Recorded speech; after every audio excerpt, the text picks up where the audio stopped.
This is a free sample of the book, Never Ghosted Again, The Art of Being Irresistible, by Cairo Copeland. The first half of this book is posted right here on YouTube, free for everyone to listen to.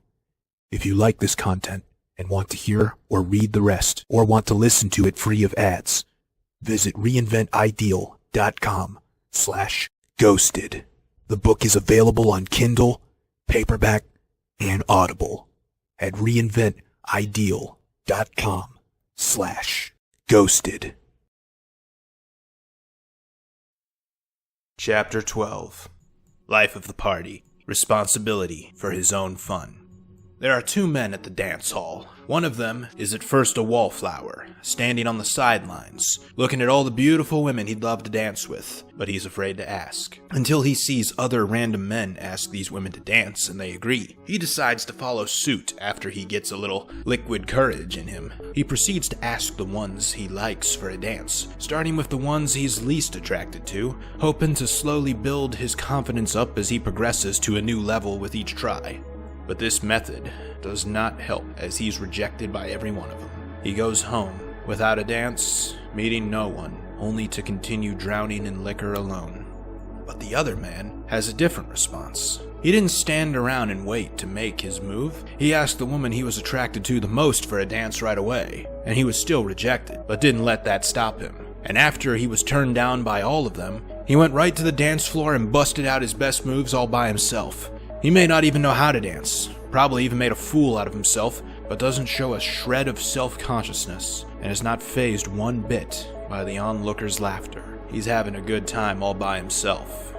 This man may also stand before the toughest crowd to tell the corniest dad joke. The reaction from the listeners is dead silence, perhaps even a cricket. But his reaction is not a storm of sweat excreting from his forehead, or looking away to shield himself from embarrassment. But without the slightest stutter in his speech, he replies, "Well, I thought it was funny. I don't know what's wrong with you people." He's not afraid to have fun around others in a way that only he may enjoy, because his enjoyment of it is not dependent on others' approval of it. Nor does he give a shit what others' opinions are of him. The only opinion that matters to him is his opinion of himself. He can approach the most attractive woman randomly in public, amongst crowds, and spend 15 minutes talking to her while she neglects to respond with anything other than indifference, a situation you can expect to happen to you. He stays in the interaction, having fun throughout in a way he enjoys, until either she opens or he just gets bored with her and leaves without the stench of defeat. You must take responsibility for your own fun. You cannot allow your mood to depend on how others react to you. You must find what you truly enjoy doing, shamelessly do it, and never allow others to explicitly nor implicitly convince you that you shouldn't enjoy it. It's your life to enjoy, and do so how you please.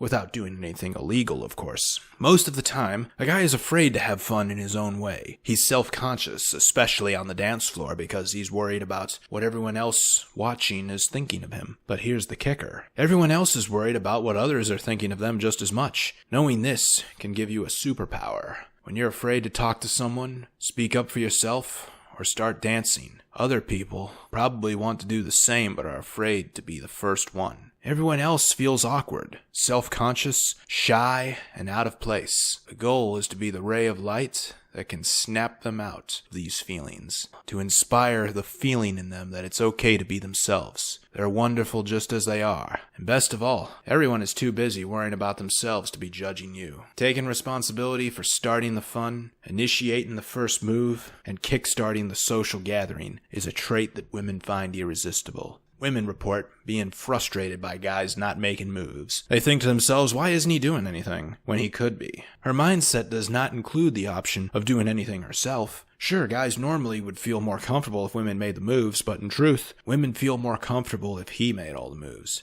You can never expect women to lead. That's your role. You need to be taking charge, making decisions, giving directions, having a plan, always. She may not like the decisions you make, and she doesn't have to. She will like you for making the decisions. However, you want to be in control without being controlling. Avoid being too rigid. Avoid getting involved in decisions that do not affect you.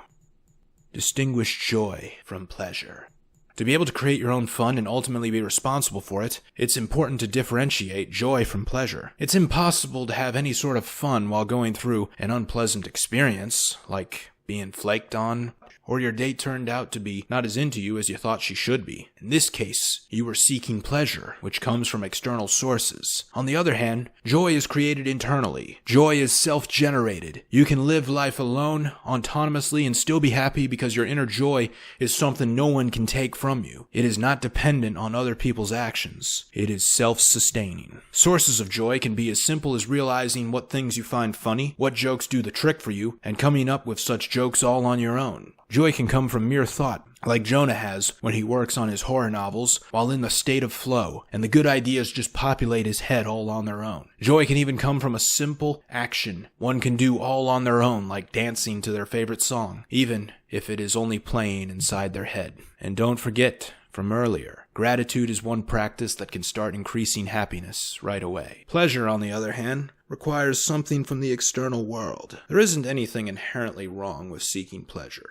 It is by no means a bad thing, but it needs to be recognized for what it is and where it is coming from. Today's world is all about selling you pleasure on every corner and hoping you'll believe that this next pleasure product will provide you with lasting joy. Confusing the two can be deadly to the mind. The pleasure products put up for sale are quite addictive. Things like video games and Netflix binges. Both the games and the shows have had the input of neurological engineers to keep you hooked on them.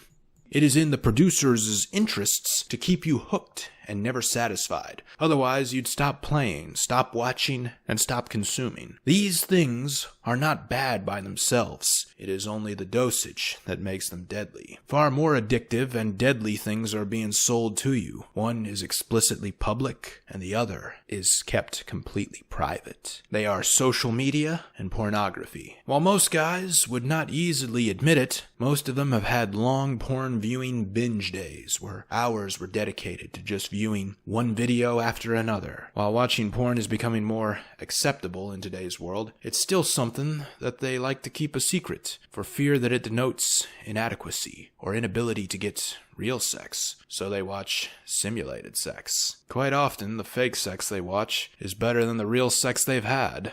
That's because the whole reason porn exists is because real women are not like that. Porn is a representation of what one guy, the director, wishes sex was like. But another reason porn exists and why it has such great power over you is because you were culturally conditioned to believe that wanting sex is not normal. You were made to feel shame for wanting it. Now, you have the chance to experience as much of it as you want in private. Who could resist? What makes it so addictive is not because the women in it are beautiful or that the acts are particularly arousing, although both of those statements are quite true. What makes it addictive is how it hijacks the mind from feeling any sort of pain, particularly emotional pain. The stimulation it receives from visual to audible to even the physical feelings while jerking off overrides the mind's ability to feel anything else. It really is the perfect drug. The author is not here to say that this is evil or to push some puritanical agenda, but what needs to be said about these addictive pleasures is that they are taking from you a precious resource and giving little to nothing back. That resource is your time, which is limited. These pleasures may make you happy for a while, but not in a way that lasts. Only really living life can do that, and unrestricted indulgence in these pleasures are not living. Instead, it is waiting to die. Seek out true joy first. Then pleasures can be attained. Pleasure-seeking denotes a need for it. More importantly, it denotes neediness. On that note, one particular poison needs to be addressed, and it is for sure a poison far from pleasure. Social media. Quit social media. This poison works in a truly terrifying way. It seems benign at first. What could be wrong with keeping in touch with old friends from high school and college while seeing what foods they're eating? After reading this chapter, you'll never want to use social media again. And if you went through your teenage years before it was popular, you will certainly be grateful for that. You may have noticed that the author does not include any social media links to himself throughout this book, nor in the back of it. There is good reason for this. Certainly defenders of the product will cite certain things it is essential for. It gives us the ability to run a Facebook group for a local organization we belong to or are the leader of.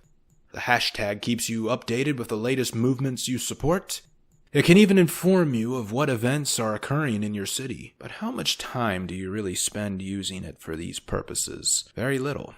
These companies don't become multi-billion-dollar giants if this is all it was used for. The products are specifically engineered to exploit psychological weakness and ensnare you into compulsive usage. Take it from a former Google employee and whistleblower, Tristan Harris.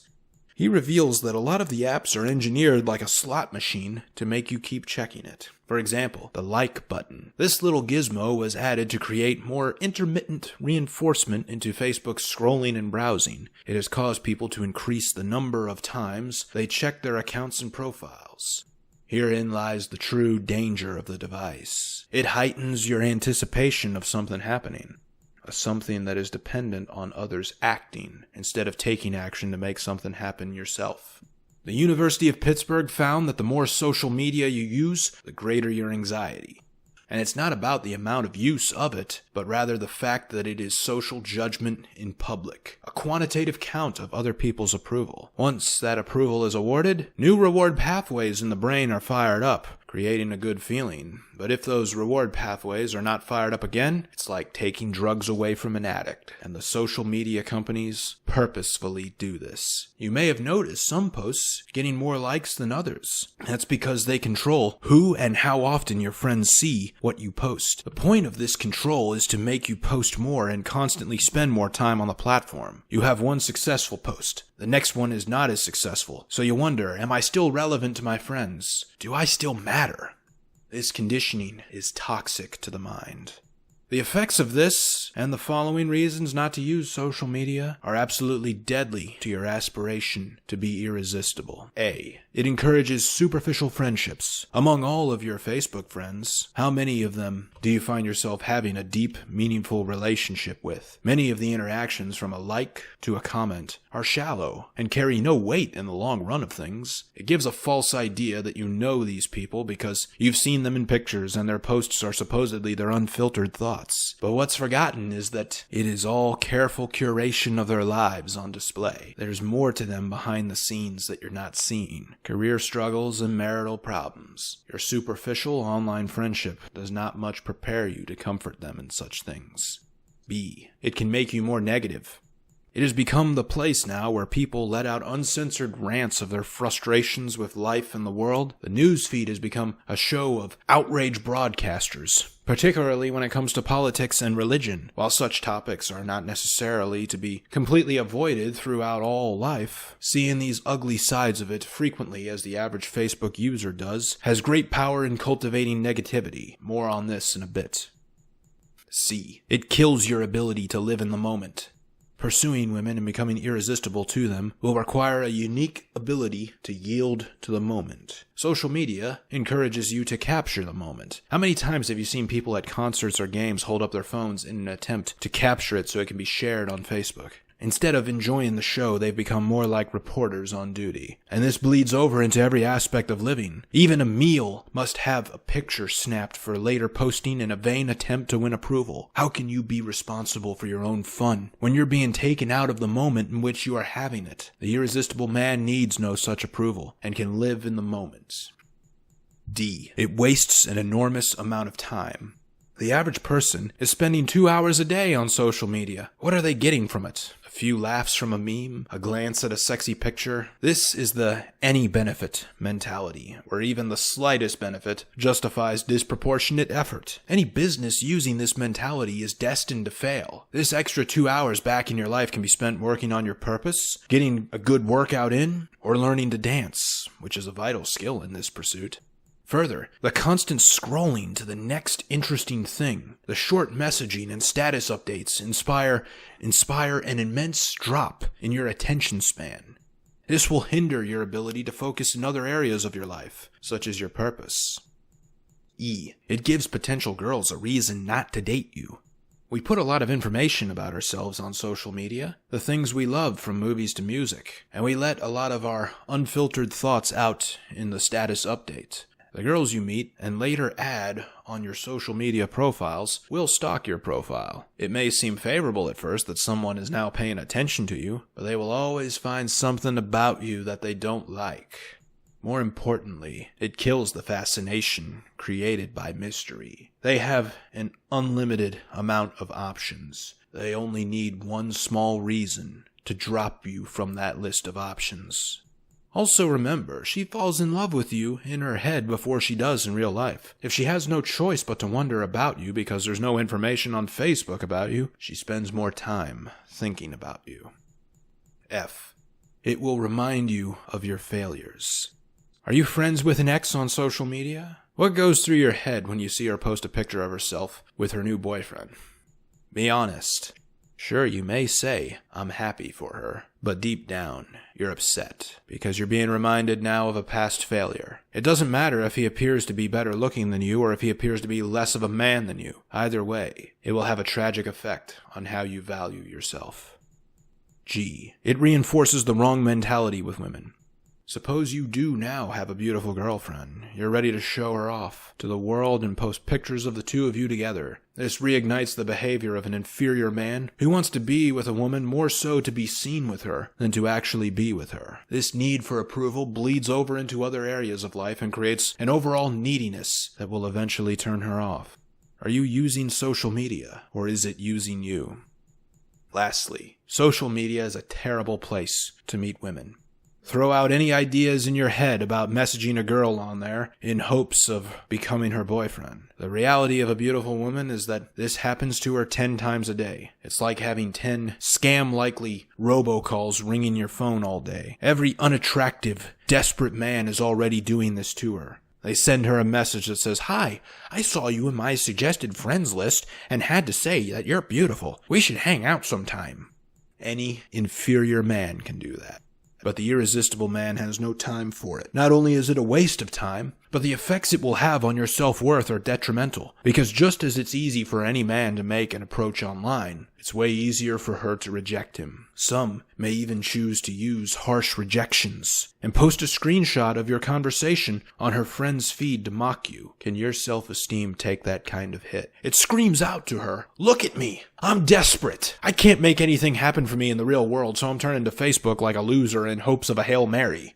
You'd do best to stay off social media entirely. The girls on there that are posting sexy pictures that cause you to want to message them are doing this specifically because they thrive on the validation. It's a drug for them. They have no concern for you or your feelings. You're not even a human being to them for all they care. You're just a faceless program spitting attention at their command. Further interaction with, and in some cases even observation of these girls, will poison your thoughts about all women in general. And when girls you want to date change their relationship status on there to being in one, it will only make you feel worse. Consider it the worst place to try to meet women. Twice as bad as online dating. The right places to meet women. Learn to dance. While social media is the worst place to try to meet them, let's turn our focus to the right place. The answer to the question, where is the best place to meet women, is the place where you have the most fun. You want to show her that you're a fun person to be around, and can take responsibility for having it all on your own. Now that answer sounds like a cop-out, so for a real one, best place to meet women is on the dance floor. This sounds incredibly disappointing and intimidating. A world you'd prefer is one in which you could just be yourself. Nerding out at the comic book shop or being a rowdy fan at the game, during which women would just flock to you. But that's just not the world as it is. For many guys, dance clubs and ballrooms are very intimidating. There's a fear of looking stupid. Perhaps you've even been told you have 2 left feet, or the high school dance brings back bad memories of the loser's wall, or a better-looking guy cutting in and taking her away from you. Dance clubs are particularly not enjoyable to the introvert. The loud music makes conversation impossible. Your eardrums feel like they're about to explode. There's lots of bumping and immense claustrophobia. Worse yet, this environment is the domain of the drunken douchebag looking for a fight. His bloodthirst has a sensory perception for the weak, especially if he catches them with a hot girl. Ask yourself not, where do you meet women, or where are there the most women? Because the answer to that is the ladies' room. Good luck doing pickup in there. The best question is to ask, where are women going to look for someone like me? Where do women want to meet me? The dance floor.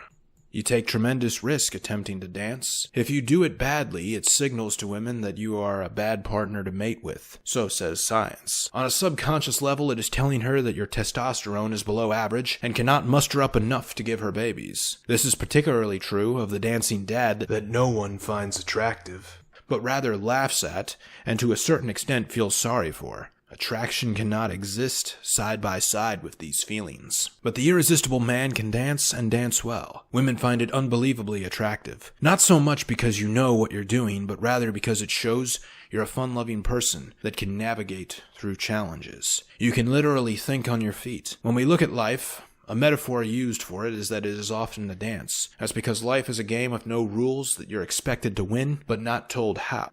There's some anonymous authority dishing out dictations you must adapt to. The music, if you will. Can you adapt and do so smoothly? Helen Fisher, PhD and anthropologist at Rutgers University, explains, what's really going on is that dancing indicates someone who's social and self-confident. It truly dates back to the time when you were in high school, rising above your awkwardness and handling the attention-driven pressure at the school dance. Notice how girls care far more about those events than do the guys. It is how they test the mettle of their guys at that age. Can he put himself out there, vulnerable to judgment and mockery, and perform when called to? To be far more attractive, not only can you dance, but bravely walk up to her and ask her for one. The rest of the guys, too shy to ask for what they want, will hang around like hungry vultures or circling sharks. The level of creepiness causes discomfort in what was meant to be an otherwise fun environment. But one brave enough to ask for her hand in a dance saves her from such discomfort. It can almost be said that once you've made this move, you've already won. Then during the dance, if he can continue to prove himself, she can't help but give in to his charm. To be able to bust the moves, skill is required, and showing that you took the time to learn something shows you have a high degree of self-discipline. It's even a bonus that it's something she can relate to. Subconsciously, it tells her that this man is someone that's presentable. He can conduct himself in a non-verbal way and knows all the right moves to make. It is no secret that women love attention. They thoroughly enjoy the moment in which they get to show off to others. When everyone else in the room notices them, their day is made. You, as the one leading the dance, get to give her that moment, and she will be grateful for that. Now, her time to shine has come. A fantasy many of them have is to be discovered by some chance opportunity. Like a music producer heard her sing at karaoke and talked to her about a record deal afterwards. Then there's also the fact that she's likely been watching the women she admires most dance, took notes of the moves, and learned them herself. You just gave her the venue to put those efforts to use. Her heart is beating hard for multiple reasons. She's moving to the music, being the center of attention, and finally getting real close with a stranger. This elevated heart rate works in your favor. It forces her to associate excitement and the positive energy with you. The fact that you get to get up all close and in her space is icing on the cake for you. But it also allows her to get used to you being that close that soon. You may think that dancing is not cool or not masculine. It's the leisure of sissies. The boys famous for dancing are the boy bands you couldn't stand. But none of that should matter, because dancing is manly to her. It's a smooth type of manliness that she appreciates, more so than other masculine abilities like lifting heavy weights. It's manly to her because you're the one that must lead. You're in charge. You get the ability to show her that you're competent, confident, assertive, athletic, and can handle risk. Here you have it, the opportunity to appear attractive without saying a word. Far too often, guys are afraid of talking to girls because they don't know what to say. But this activity will show that you can coordinate both your mind and your body, as they must work together to do this well. It transcends the small talk and shallow conversation that many approaches start with. A new connection is formed, and a deeper one, because this shows her you can think and can also make the appropriate next move. The art of flirting without flirting. Expressing yourself without uttering a word. And once you've become good at the art of flirting without flirting, actual flirting becomes so effortless. No longer are you perceived as creepy when you attempt it. You've already broken into this territory. There's no barrier to cross, no safe testing to try. Therefore, it is highly recommended you learn to dance. Without this skill, you're leaving a very powerful tool in the chest and very beautiful women on the table. Another benefit is that the dancing community is one where it is easy to make deeper friendships. These are friends that never bore each other because they always have something to do. These are friends that travel to exotic locations together without much stressful planning needed. And these are friends that always have each other's backs. How short is your life? It is imperative that you start taking charge of your own fun. Do not put it off. It is far too tempting, particularly for the purpose-driven men, to delay the time they will actively pursue fun. And the fun that's being described here is not pleasure, but the type that generates inner joy. The better days never come. Your best days are not ahead of you. Your best day is today. You must remember that life is too short to piss away. How short is it? Suppose you do manage to live to age 90. That's only 32,850 days. Are you making each one of them count? Even worse, if you're 30 years old, you have only 21,000 days left. Do you want to waste a single one of those days scrolling through a social media app that's making you miserable? Do you want to waste it looking at porn or playing a video game that's only good in the moment? Do you want to waste it pursuing that one girl? Money comes and goes. Women come and go. Pleasure comes and goes. Time goes and is gone forever. Those other things are not scarce, but your time is. When making decisions, factor into them not just the money, effort, and emotions that need to be spent. Give the highest weight to the amount of time that they will take. On that note, when things are not going the way you want them to, just leave. You have no obligation to make sure others are having fun if you're not. Remember the story of Jonah and Christina and their beach day. The right move that Jonah should have made was to just walk away. He should have just said, "You know what, Christina? It was nice to meet you, but this isn't what I had planned for today. I've got other things to do, so I think I'll tend to them. Have a good day."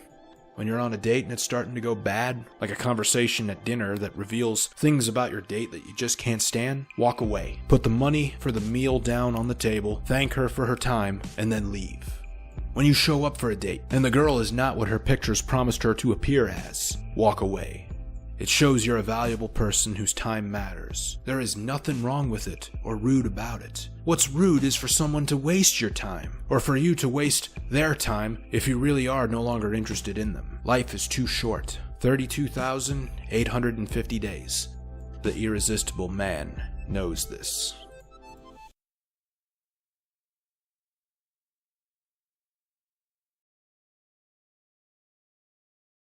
Thank you for listening to this free sample of the book, Never Ghosted Again, The Art of Being Irresistible, by Cairo Copeland. If you enjoyed it and want to hear or read the rest, or want to listen to it free of ads, visit reinventideal.com/ghosted. The book is available on Kindle, paperback, and Audible at reinventideal.com/ghosted.